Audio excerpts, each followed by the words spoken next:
নমস্কাৰ বন্ধুসকল, মই চিত্ৰ বৰুৱা। চাই আছে আপোনালোকে চিত্ৰ বৰুৱা আছাম ইউটিউব চেনেলটো। বন্ধুসকল, মই আজি আপোনালোকক অকণমান ক'বলৈ আহিছোঁ SI জোনমণি ৰাভাৰ বিষয়ে।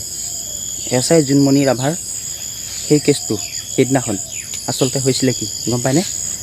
সেইদিনাখন SI জোনমণি ৰাভাৰ যিহেতু গাড়ীত এখন কণ্টেইনাৰ ট্ৰাকে খুন্দা মাৰিছিলে আৰু সেই কণ্টেইনাৰ চালকজন আছিলে সুমিত পাল।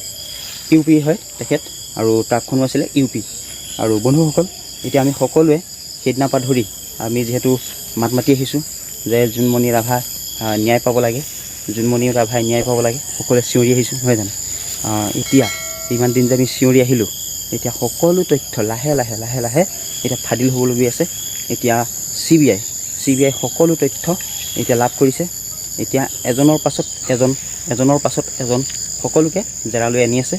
এতিয়া SP লীনা দলে বাইদেউকো আনিলে। এতিয়া গুৱাহাটীত তেওঁক মানে ৰখা হৈছে আৰু গুৱাহাটীত তেওঁক মানে পৃথকে মানে জেৰা চলোৱা হৈছে। মানে কি গম পাইছেনে? মানে SP যিমান ডাঙৰ হ'লেও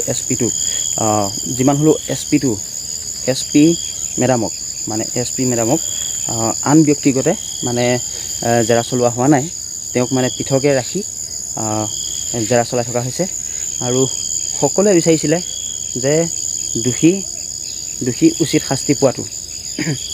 চাব দেই, সকলোৱে বিচাৰি আছিলে দোষীয়ে যাতে উচিত শাস্তি পায়, কোনো পধ্যে যাতে দোষী সাৰি যাব নোৱাৰে, সকলোৱে এইটো বিচাৰিছিলোঁ। আৰু আমি এতিয়া দেখিছোঁ CBI মানে জেৰা চলোৱাছে ঠিকেই আছে, কিন্তু SP লীনা দলে বাইদেউক কিয় পৃথকে মানে জেৰা চলাবলগীয়া হ'ল? তেখেত কি SP কাৰণে তেওঁক বেলেগকৈ মানে ৰাখি মানে বেলেগত অতিথিশালাত ৰাখি তেওঁক জেৰা চলোৱা হৈছে নেকি? তেওঁক মানে অকণমান জেৰা চলোৱাত বা তেওঁক কিবা সোধপোছ কৰাত ক'ৰবাত কিজানি অকণমান অৱহেলা যেন দেখিবলৈ পোৱা গৈছে নেকি? নে কেছটো ওলোটা ফালে যাবগৈ নেকি? SP লীনা দলে বাইদেউ মুখেৰে কথাখিনি যেতিয়া মানে CBI লাভ কৰিব, তাৰ পাছতহে কিন্তু ইয়াৰ ৰহস্য ফাদিল হ'ব।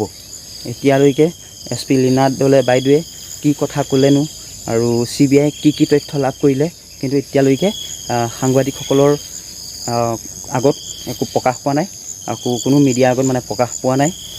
আমি বিচাৰোঁ যাতে SP লীনা দলে বাইদেৱে কি মানে তথ্য দিলে CBI আগত, আৰু CBI কি তথ্য লাভ কৰিলে ইমান দিনে জোনমণি ৰাভাৰ সেই হত্যাকাৰী তদন্তত কি তথ্য লাভ কৰিলে, সেইখিনি কিন্তু আমি জানিবৰ কাৰণে সকলো ৰাইজ আগ্ৰহী হৈ আছে। আমি সকলো আগ্ৰহী হৈ আছোঁ। অতি সোনকালে জানিবলৈ পালে আমি ভাল লাগে।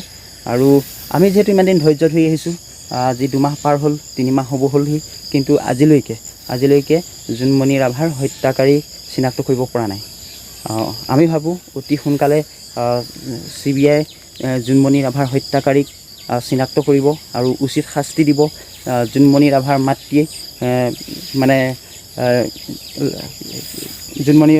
মাতৃয়ে ন্যায় পাব, আমি সেইটোৱে বিচাৰোঁ। বন্ধুসকল, আজিলৈ ভিডিঅ'টো ইমানেই আছিলে। ভিডিঅ'টো যিমান পাৰে শ্বেয়াৰ কৰিব, আৰু আপুনি কোন জেগাৰ পৰা চাই কমেণ্ট কৰিব। আৰু যদি মোৰ চেনেলটোলৈ আপুনি পোনপ্ৰথমবাৰ আহিছে, চেনেলটো ছাবস্ক্ৰাইব কৰি ল'ব। ইয়াৰ পাছত সকলো তথ্য মই লৈ আপোনালোকলৈ এটা ভিডিঅ' লৈ আহিম। তেতিয়ালৈকে বাই বাই।